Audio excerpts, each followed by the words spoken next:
Oi, Olivia, tudo bom? Tudo bem? E aí, tudo jóia? Tudo bem, e com você? Tudo bem, graças a Deus. A sua live foi um sucesso da primeira vez lá. Muita gente pediu a parte 2. Ai, que Então bom. estamos aí para continuar a parte 2 então da live, vamos dizer assim, né? Isso aí. Então, Legal. Obrigada, obrigado por viu? te agradecer por aceitar o convite, né, nesse feriadinho aí, né? Ah, é feriado miado, meio da semana, né? É. Mas geralmente a turma deixa mais para descansar, né? Não, e tá tudo meio confuso, né? De abre, fecha as coisas, você anda na rua, você não sabe se é feriado, se tá aberto, se não é, se é domingo, se não. É um faroeste eterno, né? A gente nunca sabe o que está acontecendo, né? Pois é, mas tá passando, graças a Deus. Graças a Deus. E a gente te convidou novamente para falar do teu papel, né, na questão do médico patologista em relação à questão do câncer. É o médico que fica nos bastidores, que faz os exames, né, de todas as biópsias que a gente faz, né, e também conversar, continuar a conversa, né, da prevenção, né. Então, eu queria que você explicasse um pouquinho o que que você faz, né, para a turma. Então, sabe, Marcos, quando eu entrei na residência, eu tive como inspiração para ser patologista o meu pai. O meu pai é patologista também, né? E porque na faculdade, eu não sei como foi na sua faculdade, mas na minha faculdade eu não tive muito patologia. Você teve? Eu tive aulas de patologia, Tive porém muita. uma patologia maçante, uma patologia meio macabra, que Uhum. assim, todo mundo tinha medo de ficar de exame, sabe essas coisas? Eu nem sei se existe mais isso hoje em dia, que a gente já não é mais criancinha, né? É. Mas, e assim, e eu não me lembro na faculdade dos professores falarem o que faz um médico patologista, né? E, e assim, só que eu sempre vi meu pai trabalhando com muita alegria, com muito entusiasmo, né? Sendo patologista. Ele me levava para cima e para baixo para o hospital, até desmaiei uma vez, quando eu era adolescente, numa cirurgia. Levou minha irmã mais velha, ela desmaiou também, mas aí ela foi fazer direito, foi ser advogada. É. Levou meu irmão mais novo para ver uma autópsia e ele ficou traumatizado, também não quis ser médico. E aí Pesado, né? eu não me lembro Autópsia é de ter pesado. visto autópsia. Eu não acho, porque o que eu acho mais. Eu não lido muito bem com sofrimento humano, sabe? Eu penso que depois que morreu já era, assim, mas. Enfim.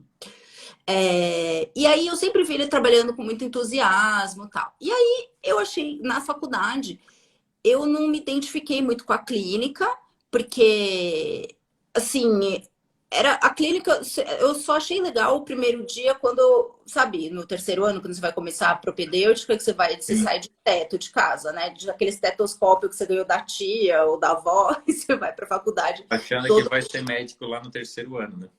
Quarto ano. Nossa, tá Uhum. achando. E aí o paciente chama-se de doutor, você volta mais bonito pra casa, né? Sim, sim. Aquela Aí, cara novinha, né? Aquela cara novinha. é, Aí eu não me identifiquei muito com isso também da clínica, porque eu ficava pensando assim, ai, gente, se o paciente não me obedecer, eu vou ficar brava, porque vai depender dele, o tratamento não é de mim, é do paciente, o paciente que determina, né? Se ele vai Uhum. ficar bom ou não. Os pacientes muitas vezes colocam muita fé nos médicos, mas os médicos, o que eles fazem, né? Você é cirurgião, você faz a sua parte. Você tira uma coisa que não é para estar lá no paciente. Mas a cura é responsabilidade dele, porque se ele não faz o que você orienta depois da cirurgia, é mais complicado, não é? Eu tinha um professor de clínica que ele falava que a função do médico é entreter a doença enquanto o próprio paciente se cura. Eu achei isso super, super legal, né? É Então, sensacional. você fica fazendo um malabarismo, né, na doença enquanto o próprio paciente se cura.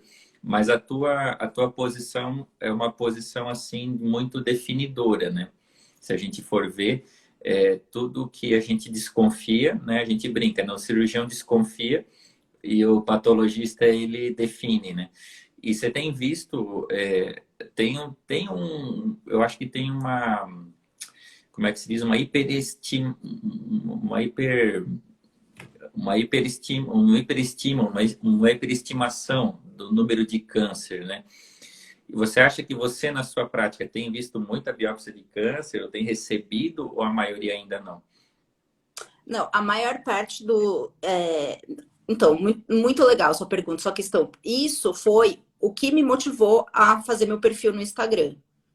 Eu vi os pacientes, porque assim, o patologista, só voltando, eu vou voltar nesse ponto, mas o patologista, o que que ele faz? Ele dá o diagnóstico de uma biópsia, de uma amostra, como diria um amigo meu cirurgião, de pedaço de gente. Pedacinho de gente. É o médico de pedacinho de gente, exatamente. Então, você faz uma endoscopia, uma biópsia do seu estômago, o patologista fala se você tem gastrite ou não, fala se você tem H. pylori ou não. Você faz um Papa Nicolau, o patologista diz se você tem HPV ou não, né? E qual tipo de HPV, eventualmente, na patologia molecular, tá? Eu, por exemplo, minha parte favorita da patologia é fazer punção aspirativa com agulha fina. Então, você tem um nódulo no pescoço, na tireoide, qualquer nódulo superficial, eu coleto célula, eu faço a punção e olho no microscópio depois para ver se é câncer ou não. Aí, o que eu percebi, né, nesses mais de 10 anos já de atendimento aos pacientes para biópsia com agulha fina? Que eles chegavam muito transtornados, achando que eles estavam Ansiosos, né? Sim, porque nódulo é câncer. E não é. Olha, eu arrisco dizer que no máximo 10% é. Das amostras que eu punciono, que eu faço punção com agulha fina, no máximo 10% é maligno. Agora, 10%. no máximo 10%, eu não tenho esse número E, certo, eu vou fazer essa mas estatística. de tudo que você faz, porque é o seu dia a dia, você faz isso todo dia, né? Exatamente. Agora, isso para agulha fina, que é mais cabeça e pescoço, tireoide, né? São glândula salivar, mama e nódulos superficiais. Agora, dentro da rotina de patologia cirúrgica do laboratório, ou seja, das peças que chegam, que você opera, quando você opera apêndice, vesícula, talvez a sua amostra seja um pouquinho mais alto o número, a porcentagem de câncer. É cirurgião oncológico, né? Afinal de contas. Sem Mas, dúvida, de né? forma geral, em laboratórios de patologia, a maioria esmagadora das lesões não é câncer. Não é de jeito nenhum. De jeito nenhum. No máximo 20%. Agora, o que eu tenho visto é que os cânceres estão atingindo cada vez mais pacientes mais jovens. Isso é Jovens. fato. Mais jovens, principalmente mulheres com nódulos de mama, principalmente, isso eu tenho visto, sim, porque eu tenho feito bastante mama, né, por causa da punção, e cada vez mais jovens. Isso é uma coisa que tem me chamado bastante atenção ultimamente. E você tem feito punção de mama também, ou só mais da parte de pescoço? Também, de mama também. E aí de mama eu faço ou com agulha fina ou com agulha grossa, que aí a gente chama de core biopsy, né, é a punção com agulha grossa, dependendo das características do nódulo, das características que a gente vê no ultrassom.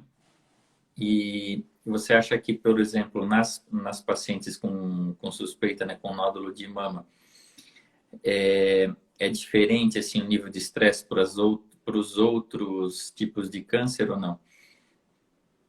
Para as pacientes que chegam, muito abaladas, muito abaladas. Mas assim, a maioria dos meus pacientes é mulher mesmo. Não sei se é porque é mama, mas também porque a tireoide acomete muito mais as mulheres também. E assim, ai, tadinhas.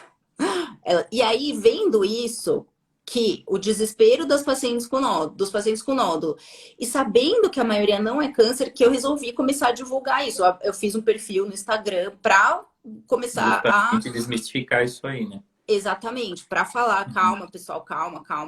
E mesmo o câncer hoje em dia não é mais uma sentença de morte, né, Marcos? Você Sim, sabe disso sem dúvida. melhor que eu, né? Tem muitas opções terapêuticas, muitos tratamentos, muitas alternativas.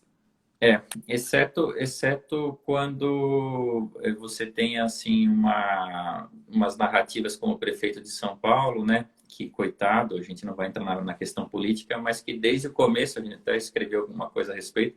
ele tinha já um diagnóstico de câncer já mais avançado, né? E ninguém tocou nesse assunto, né, assim, diretamente, e aí o prognóstico dele sempre foi ruim. E agora ele Sim, está com metástase no osso, está com metástase no fígado, e ele é jovem, né? Então, essa questão do paciente com cada vez mais jovem, com câncer, né, falando do câncer de uma maneira geral, assim, você acha que isso tem a ver com o quê? Você acha que isso tem a ver com genética, com hábito de vida? Falando, por exemplo, de câncer de mama, o que você acha? Que é, você tem visto gente, né, meninas, na verdade, né, com 18, 20 anos com câncer de mama. chocante. Chocante. Você acha que Então, isso tem alguma correlação com alguma coisa? Então, hoje em dia, a gente não pode ignorar, né, esses fatores genéticos, os fatores hereditários do câncer, Uhum. mas esses cânceres hereditários, que na mama são muito bem descritos, né, tanto que ficou famoso, essas mutações genéticas, né, ficaram famosas por causa da Angelina Jolie, lembra um tempo atrás? Sim. Uhum. Que A gente ela, discutiu que ela ela tirou operou a mama, as mamas, as mamas exatamente, profilaticamente, né? exatamente, Preventivamente, sem ter câncer, né? Porque ela tinha alteração genética. exatamente. A mutação dela é a BRCA, é a mais famosa, mas agora tem mais umas 4 ou 5 descritas, mais comuns, assim. Tem de estômago também, tem, né? Umas mutações já bem descritas, familiares. Só que esses cânceres são mais ou menos 10% dos casos, esses hereditários, de 10 a 15%. E eu li um trabalho o mês passado falando que as pacientes que têm câncer de mama, muitas que não foram escaneadas para mutação têm as mutações. E também que não tem câncer de mama também tem as mutações. Ou seja, porque quem tem a mutação desenvolve o câncer e também pode não desenvolver. Né? Então, o conceito de epigenética, né? Que está falando muito hoje em dia, que a gente está estudando muito. É o seu estilo de vida, é o meio que você vive. É. Não tem jeito. Você tem o gene, mas às vezes você não tem a ativação do gene, né? Ou você tem a ativação do gene. Isso a gente está, assim, eu acredito que pelo menos na parte de câncer de aparelho digestivo, né, de estômago, esôfago e tal, a gente vê pouquíssimos cânceres hereditários, pouquíssimos, né? Então, eu acho que nem 10%. Mas a questão a gente está muito exposto, na verdade, nosso estilo de vida, né? Ele está muito exposto a muitas toxinas desde o intraútero, né? Ou seja, desde quando a gente estava lá no ventre da mamãe, né? Então a gente está exposto a muita coisa, que a gente pode até Exato. discutir isso aí, porque, por exemplo, né, conversando sobre câncer de mama, a gente sabe que a maioria dos cânceres de mama, eles são estrogênio dependentes, né? E aí você pensa que a gente está comendo alimentos que têm muita soja. A soja, ela tem xenoestrogênios, ou seja, moléculas que se comportam como estrogênio. E não só isso, né? E a gente come muita margarina, enfim, cremes vegetais, óleo vegetal, frituras. Mas os animais que a gente come, o boi, a vaca, o porco, eles comem ração de soja, né? Geneticamente modificada. Então, o leite está no leite, está na carne. Então, é difícil de escapar, né? O que você acha? Como que a gente escapa disso, né? Não, e eu tava fazendo um vídeo hoje que aqui, eu não sei, você sabe de onde que surgiu o termo mistura, né, para nossa refeição aqui no Brasil? Ai, qual que é a mistura de hoje? Que é a carne. Que tiver como Eu se só fui conhecer o termo mistura em São Paulo, mistura. porque Santa Catarina é carne mesmo. Ah, não existe? É de São Paulo. Eu tava conversando com meu marido hoje, com o Gil. É mistura. O que vai fazer de mistura? Então, tipo assim, como se você tivesse que comer carne em toda a refeição, como se fosse obrigatório, sabe? Ou Uhum. quando uma pessoa fala, ai, tô passando necessidade, não tenho dinheiro para mistura. E daí, não tem que colocar mistura, entendeu? Não é uma lei. Aliás, é melhor até espaçar, né? Isso. É melhor até espaçar, comer menos mistura. Mistura processada, então você nem come mais, né?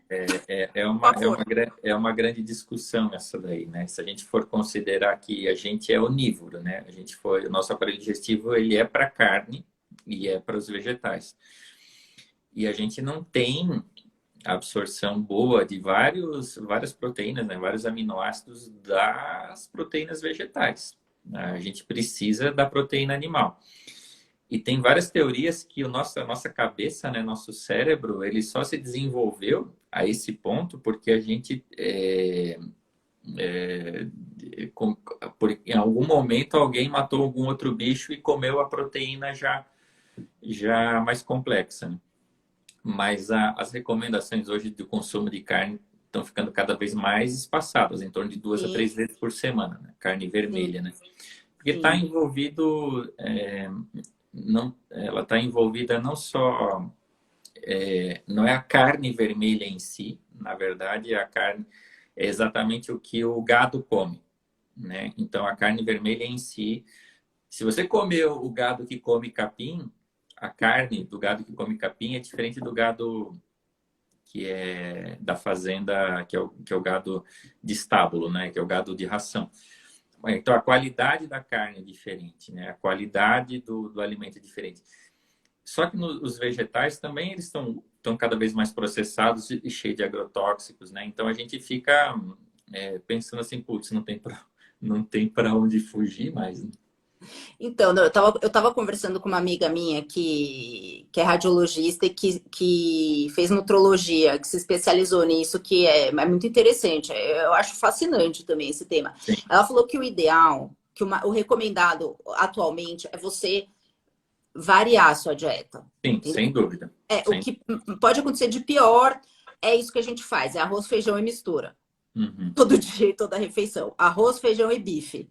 Entendeu? Então, é uma pobreza, né? Até a Fernanda aqui pergunta até se vale para o frango também, né? Vale para o frango.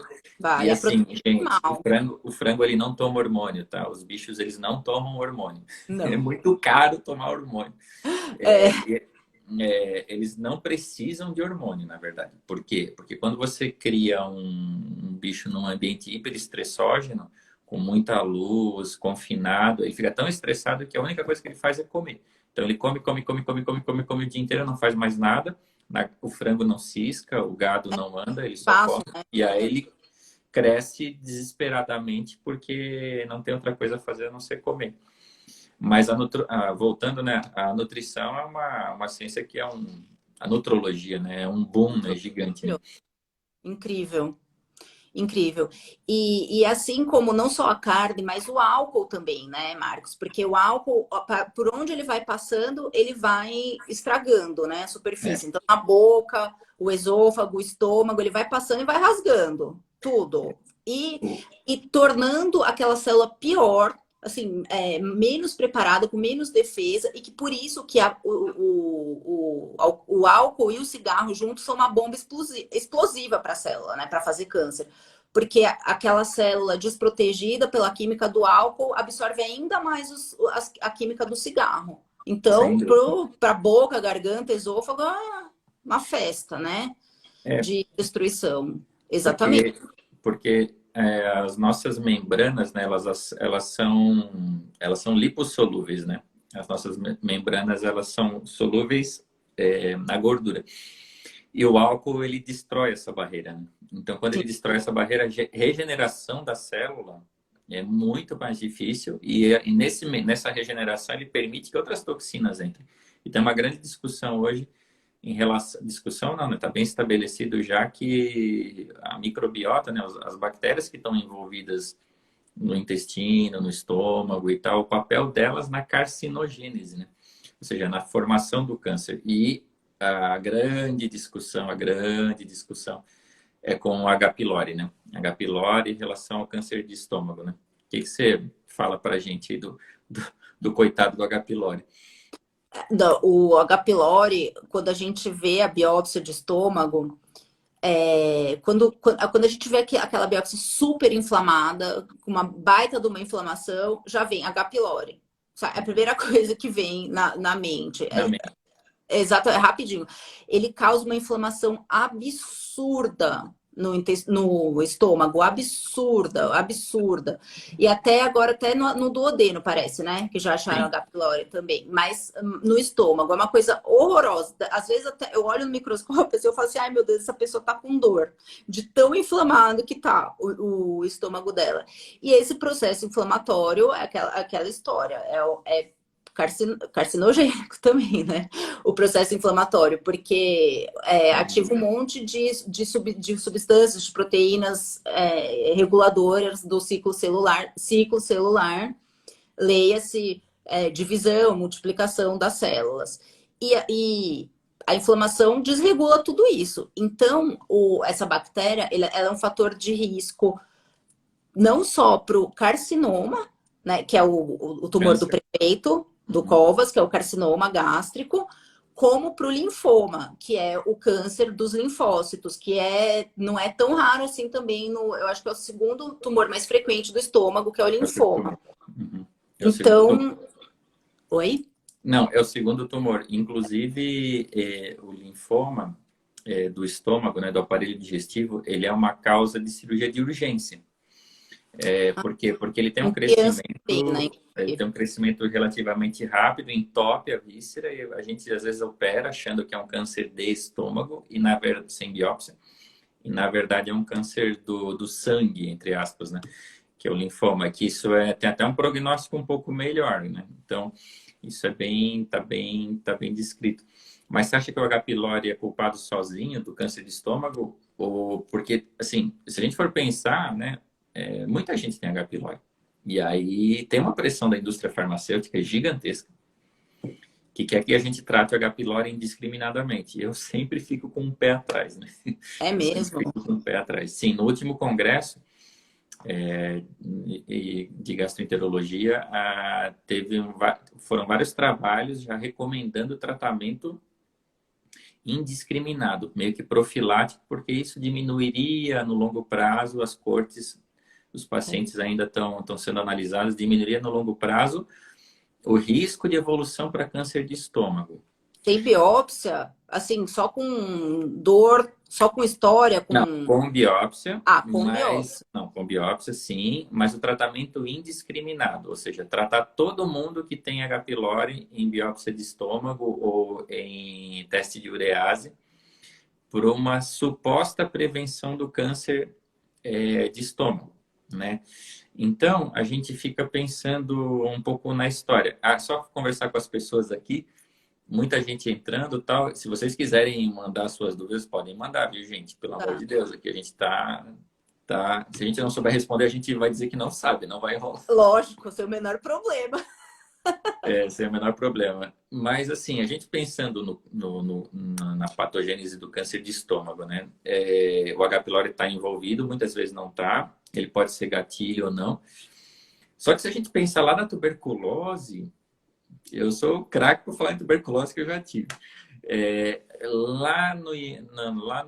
Na Inglaterra vitoriana, quando se descobriu o bacilo da tuberculose e que se descobriu algum antibiótico, a tuberculose já tinha caído na Inglaterra por conta da melhoria das condições sanitárias, da aglomeração, da água, da alimentação. Então, quando se descobriu o germe que causava a tuberculose, você vê o gráfico direitinho que a tuberculose já tinha caído muito por conta das condições, melhora das condições sanitárias, né? Então, a gente fica pensando o quanto que de epigenética tem, ou seja, o quanto de genética, o quanto de estilo de vida, o quanto de bactéria. Porque tem outros cânceres muito comuns, né, Olivia, relacionados a micro-organismos, né, como o câncer de colo de útero, né? Na HPV, clássico. Não, mas só uma observação. Você teve tuberculose pulmonar E mesmo? quase morri. Tive tuberculose. Na verdade, eu internei por pneumonia. E era uma pneumonia mesmo bacteriana. Depois, eu tinha pequenas cavitações que eram tuberculose pulmonar, só que não era a causa da minha infecção generalizada. Então, eu tratei as duas coisas ao mesmo tempo. Antibiótico para bactéria comum, entre aspas. Na verdade, não era comum, era hospitalar, porque fiquei internado 2 vezes, e a tuberculose por 6 meses. É isso que eu ia falar. Você fez direitinho o tratamento, né? Fiz, e tanto que Tá. estou zerado. Só que a grande questão é que é até interessante falar disso daí, porque eu não tinha nenhuma doença, nem HIV, nem nenhuma outra doença que baixasse a minha imunidade, que justificasse eu ter duas doenças tão graves ao mesmo tempo. Mas como é que você estava na época? Você Então, tava... aí que tá. Então... Só que só fazia sentido para mim. Não fazia sentido para os médicos que estavam cuidando de mim, que eram médicos excelentes. Só que eles falavam assim, você não tem nenhuma doença, você não tem nenhuma outra coisa. Assim, gente, eu trabalho em 9 lugares, eu dou plantão pra caramba, eu tenho várias equipes que a gente eu trabalho no serviço público, eu trabalho à noite, trabalho no final de semana, minha mulher está grávida e a minha filha mais velha, minha filha tem 2 para 3 anos. Então eu estava numa fase que eu estava trabalhando em 9 lugares ao mesmo tempo. Então eu não tinha uma doença, mas definitivamente eu não era saudável. E essa é a grande questão hoje, que às vezes a gente não chega na doença, não chega no nome da doença, mas até chegar lá, a gente que é médico não atua. Então, todos os médicos falavam assim, nossa, mas como você é saudável e você não fuma, você não bebe. Tudo bem que eu era sedentário na época e tal, mas não tinha uma alimentação ruim nem nada, só que não dormia direito, trabalhava pra caramba, dormia tarde, às vezes passava a noite em claro operando, e trabalhava em 9 lugares, né? Então, isso realmente não é saudável, né? E aí os germes tomaram conta de mim. Porque eu tive germe hospitalar. Eu tive germe hospitalar. Então, eu tava nessa mesma toada aí no final do ano passado, trabalhando que nem uma doida. Eu tenho um filho de 5 e uma filha de 2, né? E que dei uma louca. Que aconteceu na virada do Réveillon, uma baita de uma conjuntivite. Uma baita de uma conjuntivite. Fui no pronto-socorro de oftalmo, falaram para mim, não, você não tem conjuntivite. Eles fazem um monte de exame, né? Um monte Sim, sim, sim. Exame que a de gente nem conhece, poli. né? Não, você não tem conjuntivite. Fui na minha nutróloga e no meu outro médico, o Gonzalo, e ele virou para mim e falou assim, Olivia, o que você não tá querendo ver? Que teu olho não tá abrindo desse tamanho, entendeu? Exatamente. Opa, Que sinais o corpo está dando, né? exato, não, Você tá saudável, expressando que você não está dando bola, né? exatamente. Eu acho que isso acontece demais, demais com o câncer. Demais, demais, demais. Dúvida, sem dúvida, sem dúvida, sem dúvida, sem dúvida. Você tem, assim, perfis de pacientes, por exemplo, com câncer de estômago, muito controladores, que controlam muito a raiva, que você não sabe se a coisa surgiu por uma questão genética pura, uma questão orgânica, ou se o perfil psicológico do paciente fez esse disparo, porque a gente não vive num aquário e tudo que está ao nosso redor tem influência na nossa saúde, né? Só que às vezes a gente, como aqui a Fernanda falou, o corpo sempre fala, a gente às vezes que não quer ou não sabe ouvir, né? Não quer ou não sabe, exatamente. Nossa, concordo totalmente. E eu vejo isso, nossa, as mulheres que chegam com nódulos de tireoide, elas ficam só, sabe, parece que tem alguma Na coisa para função pôr da para. doença. É, Em função da doença. E uma das coisas mais interessantes que a gente está vendo nessa pandemia,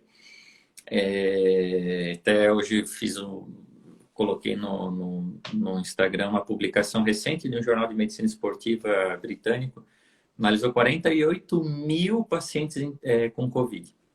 uau, 48 mil então pacientes bom com N. Covid, com diagnóstico de Covid, e viram a evolução desses 48 mil. Então, eles viram que, a grosso modo, o maior risco de hospitalização, o maior risco de internação, hospitalização, de precisar de oxigênio, de morte, de precisar de UTI, de morte, eram os pacientes que eram sedentários. Você fazer atividade física 1 hora, 2 a 3 horas por semana, Semana. por semana, não dá nem meia hora por dia. Ou os acima de 3 horas por semana, que seriam considerados de alta atividade física, olha, acima de 3 horas por semana. Eles tinham Amei um esse risco, critério desse artigo. eles tinham um risco, saiu anteontem, eles tinham um risco 30 a 40% menor de hospitalização. Ou seja, Ah, do Covid bater e não precisar hospitalizar. Do Covid, se eu precisar hospitalizar, 30% menor morte. E se precisasse de UTI, se precisasse de 30% menos de UTI, 40% menos morte, caso precisasse de UTI. Isso eles excluíram todos os outros fatores de risco. Doença pulmonar, excluíram obesidade, excluíram tabagismo, excluíram outras doenças.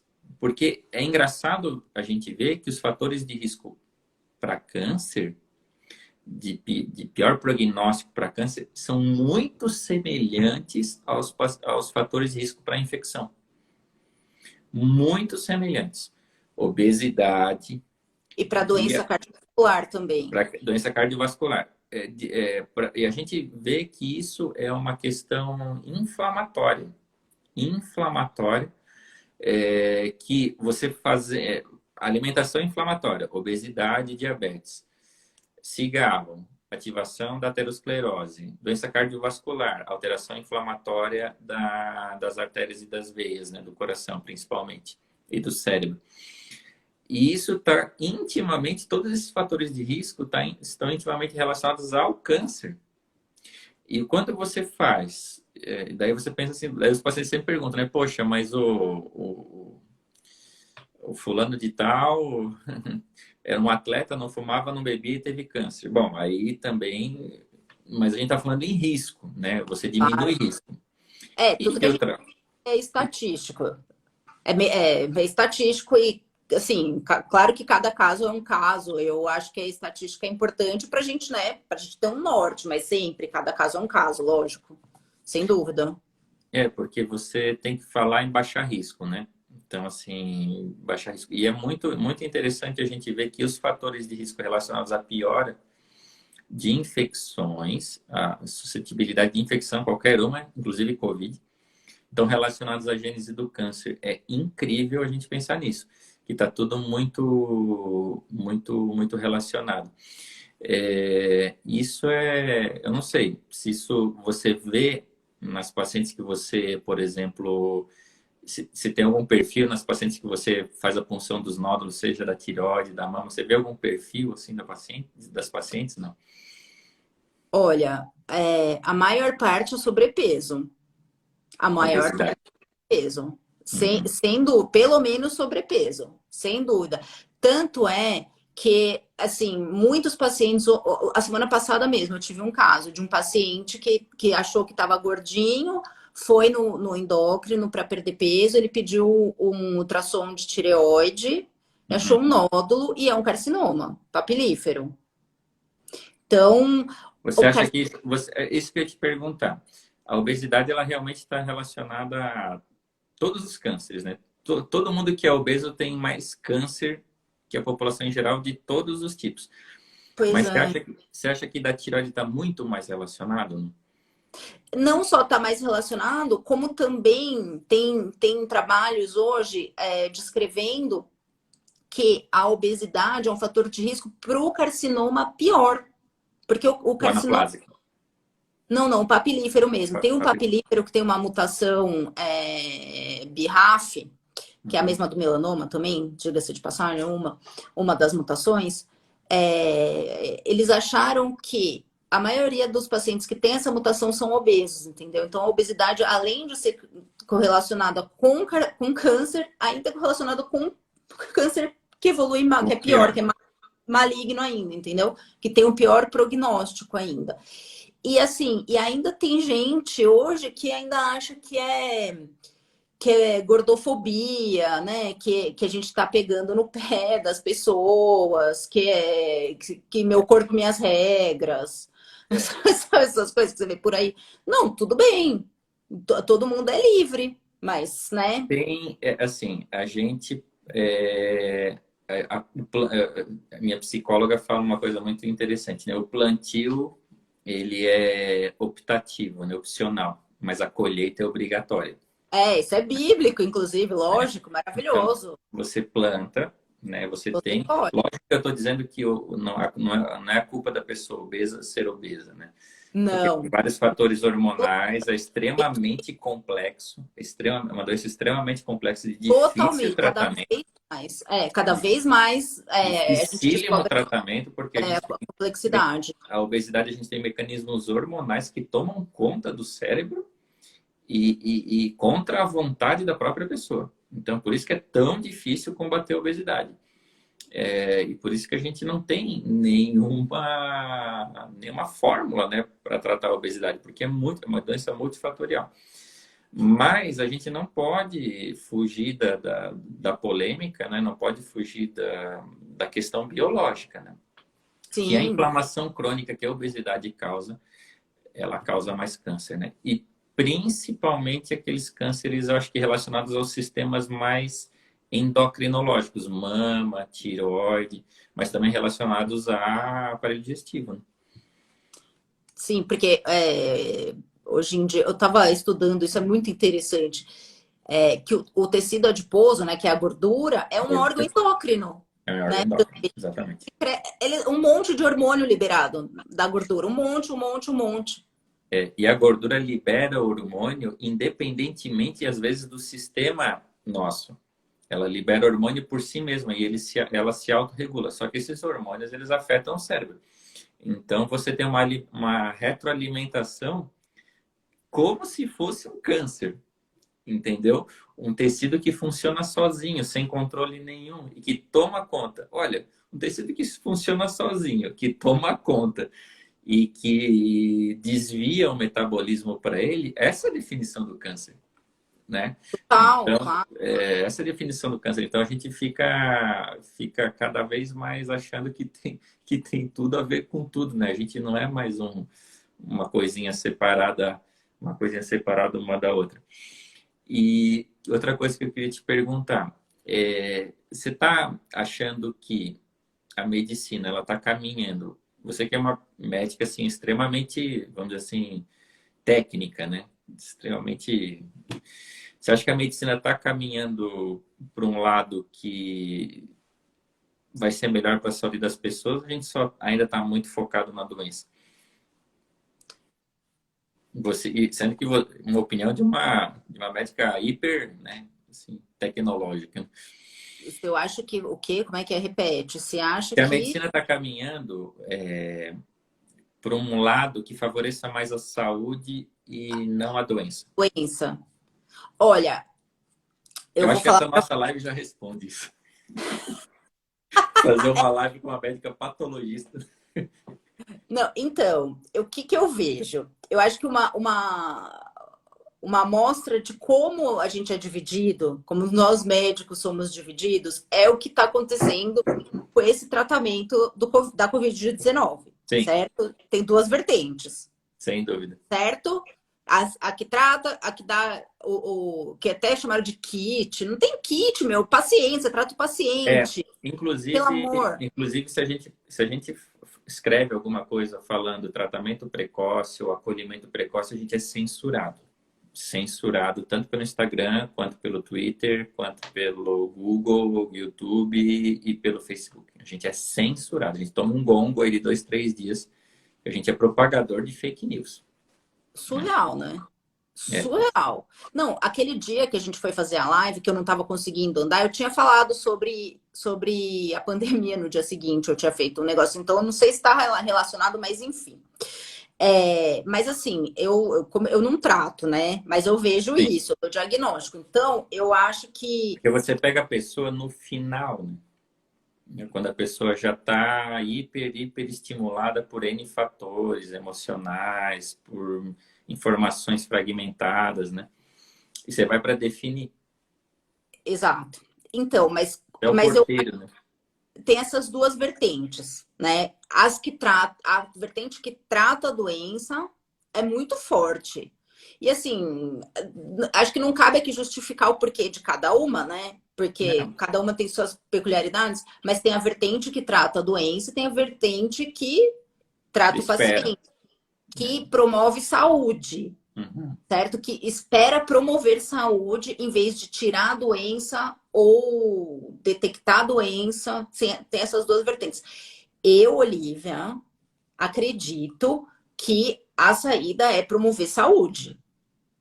Tá, eu acho que a gente vai ter que mudar para isso. A gente vai ter que mudar porque as pessoas estão muito doentes, Marcos. Muito, muito, muito. E assim, e ainda, além de estarem muito doentes, ainda tem preconceito com pacientes psiquiátricos. Então a pessoa não se dá nem o direito, sabe? Assim, às vezes ela nem entende, ela fica brava, ela é julgada pelo familiar. Hoje em dia, o tanto de doença psiquiátrica que tem. E aí, todo mundo Exato. pode adoecer. A doença psiquiátrica, ela está cada vez mais relacionada, inclusive, à ansiedade, depressão, com alguns fatores nutricionais. Não só questões da cabeça, né, da mente, né, mas com questões, inclusive, nutricionais. Ou que, pelo menos, a nutrição da pessoa aumenta a chance dela continuar mais depressiva ou mais ansiosa e tal. E Glorioso. a gente sempre, com esse medo de doença, né? A gente tem esse medo cada vez maior de doença, a gente fica pautando a nossa vida pela doença. Eu brinco o seguinte, as doenças cardiovasculares, elas matam, e as complicações da obesidade, elas matam 10 a 12 vezes mais que o Covid. E sempre mataram muito, Muito. Mas sempre ninguém fala. mataram muito. Só que, se a gente for pensar, se a gente colocasse o medo nas pessoas, do jeito que a gente coloca o medo do Covid, o medo dessas outras doenças, do infarto, da obesidade, todo mundo ia morrer de medo de comer açúcar, morrer de medo de tomar álcool, morrer de medo de fumar, morrer de medo de comer carboidrato. Só que isso não acontece, né? A gente não usa esse medo para essa coisa preventiva. A gente usa esse medo para se isolar de uma doença, que no fundo a gente não vai conseguir se isolar. Claro A que gente vai estar não. exposto. A gente vai estar exposto, já está Claro. exposto. Estamos há um ano e pouco, né? Então não vai ter o janeiro de 2020. A gente não vai voltar. Então a gente não vai, a gente tem que se defender. Já que a gente vai estar exposto, cuidar da saúde, vacina, tratamento precoce, as coisas não são excludentes, né? Eu Claro. acho que a gente tem que ter uma visão um pouco mais global do que simplesmente fugir da doença. Eu não sei qual que é a sua opinião a respeito disso. Concordo. Gênero, número e grau. A pessoa que é saudável, ela é muito menos suscetível a todas as doenças, tanto, como você disse, infecciosas, quanto cardiovasculares, quanto de câncer. E por que que hoje em dia está tanto em voga o câncer? É porque eu acho que são múltiplos fatores. Tanto mais diagnóstico, mais métodos diagnósticos. A radiologia, por exemplo, evoluiu demais, né? Que são os Uhum. métodos de imagem. A patologia também, sem dúvida nenhuma. Só que também a população tá mais doente também. Com A população certeza. tá Tem mais uma, doente. e tem uma E é amigona nossa aqui já falando que a obesidade já virou fator de risco para demência, assim como pressão alta, diabetes, sedentarismo, né? É verdade, eu não lia, um link sobre isso, eu não cliquei, mas eu já vi mesmo. É verdade. É Sim. verdade, é muito ruim mesmo.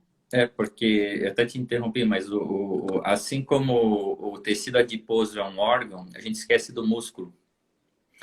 O músculo é um órgão endócrino também. Ele secreta hormônios, ele secreta endorfinas, ele secreta coisas anti-inflamatórias, ou seja, o músculo ativado, né, gente? O músculo trabalhado, né? Trabalhado no Sim, CrossFit. Ele secreta e diminui a ativação dessa cascata de inflamação, inclusive para o Covid. Inclusive, por isso desse estudo grande aí de 48 mil pessoas que realmente que tinham mais atividade física, tinham mais capacidade pulmonar, diminuir a inflamação, que é uma das coisas do Covid, né? E outra paciente perguntando aqui se promover a saúde não é ir contra o universo de gigantes farmacêuticos. Isso aqui dá uma live de 20 horas. Isso é mais para você, né? Porque eu não lido com a indústria farmacêutica, né? Você dá uma live de 20 horas. Porque você não acha que também tem um mercado, falando, já pegando o seu gancho, você acha que não tem um mercado do paciente de câncer que você, qualquer nódulo de tireoide, as pessoas estão querendo puncionar, qualquer nódulo de mama estão querendo puncionar. Você acha que não tem uma super valorização dos procedimentos? A gente não está fazendo muito procedimento desnecessário? Perguntando para patologista, hein? Olha, essa pergunta é complexa. Mas eu Talvez. estou aqui para confundir, não estou aqui para esclarecer. Então, eu penso assim, que talvez sim, talvez não. Eu acho ok, baseado naquilo que eu te falei de estatística, ok, os nódulos têm características radiológicas, tanto de ultrassom como de tomografia e ressonância. Indicam se deve ser puncionado ou não, né? Sim, tanto que tem os protocolos de Sim. indicação de punção ou não, de indicação de biópsia, não tem esses protocolos. Mas são protocolos, são estatísticos, entendeu? Não Então, serve exatamente, às vezes, para o indivíduo, né? Às vezes a gente tem que puncionar até para deixar a pessoa mais tranquila, né? isso que eu ia falar. Isso que eu ia falar. Então, na possibilidade, como a Sendo que punção não precisaria, do ponto de vista não, teórico, né? estatisticamente não precisaria, porque já vi muito nódulo com característica radiológica benigna, que é câncer, tá? Já vi, Uhum. claro, é longe de ser mais, claro, mas já vi bastante. Agora, talvez isso, assim, estatisticamente, populacionalmente falando, assim, não justifique, mas individualmente talvez Talvez justifique, justifique, né? entendeu? Eu Então, sou muito dessa linha. Eu sou muito dessa linha, né? Às sim, vezes e a gente outra, precisa pedir algum exame fora do off-label, fora do protocolo para aquele paciente. Até porque, né, Olivia, a gente não trata de estatística, né? A gente trata de uma pessoa que está na nossa frente, né? A exatamente. estatística norteia, mas não é exatamente o que a gente às vezes faz pro indivíduo, né? Às vezes o indivíduo, eu brinco, às vezes o indivíduo ele não lê os livros, né? Ele não lê os Pois é. Eu tenho um amigo meu cirurgião que fala que protocolo é igual o Waze. Você tem que seguir, mas com o olhinho ali no caminho, entendeu? Desconfiando. porque às vezes tem um cavalo atravessa na frente e o Waze não. Pois é. Às vezes ele não calculou a rota direito, enfim. Mas Né? assim, eu não julgo a paciente que quer fazer a punção, até porque a punção aspirativa com agulha fina, principalmente com agulha grossa, é um pouquinho mais invasiva, mas ainda assim é super simples, é bem superficial, sabe? E você tira umas células, uma amostrinha e você, entendeu? Você já tem o diagnóstico, a grande maioria é benigno, você já sabe que aquilo é benigno, você dorme mais tranquilo, entende? Então Uhum. eu não julgo, eu faria também, se eu tivesse um nódulo, vez ou outra eu me faço ultrassom para ver se o nódulo na tireoide também. Ser médico é uma M, né? Porque a gente acha que tudo é grave na gente, né? Pois é. E ó, deixa eu te falar uma pergunta que mandaram na minha caixinha. Foi se um tumor benigno pode virar maligno. Tá. Você tem aí Excelente pergunta, né? Nossa, uma pergunta aí, muito boa. então, aí eu te pergunto se você já teve algum caso de adenoma de cólon que se transformou num carcinoma. Sim, sim. Porque, na verdade, a gente tem que fazer a diferença entre. Porque é a evolução desse tipo de câncer, né? Adenoma, adenocarcinoma, ou seja, adenoma é o pólipo benigno, adenocarcinoma é o câncer. Só que a gente tem que pensar que esse adenoma, ele é benigno, sim, naquele momento, Isso né? que eu ia falar, ele é Naquele programado. momento temporal. Mas se a gente Exatamente, deixasse ele é lá, programado. então ele não é benigno. O comportamento, per se semanticamente, o câncer é uma coisa e o tumor benigno é outra. Exatamente. É outra coisa. Então, assim, se você tem um pólipo no intestino, eu tenho uma colega fisioterapeuta muito querida, amigona minha, ela falou, Marcos, eu tive um pólipo no intestino, eu preciso repetir. Eu falei assim, o pólipo era benigno? Dela, totalmente benigno? Ou seja, ele era... qual que era... Exatamente. Então, ela falou, não, o pólipo era hiperplásico. Esse pólipo não vira câncer. Mas o pólipo chamado adenoma, Adenoma. ele vira câncer. 4, 8, 10 anos, ele vai virar câncer. Então, se a gente tira aquele pólipo chamado hiperplásico, você não precisa ficar repetindo o exame por conta daquele pólipo. Agora, se era um adenoma, aí você entra em vários guidelines, várias classificações que você precisa. Então, assim, repetir a colonoscopia, porque eu vejo muitos pacientes fazendo colonoscopia desnecessariamente, exames desnecessários, que é diferente da tireoide, que é um exame mais fácil, superficial, que você funciona e você tem muita experiência nisso. Você faz ultrassom, você vai lá, pá, funciona com a agulha fina, beleza. Agora, a colonoscopia É muito invasivo.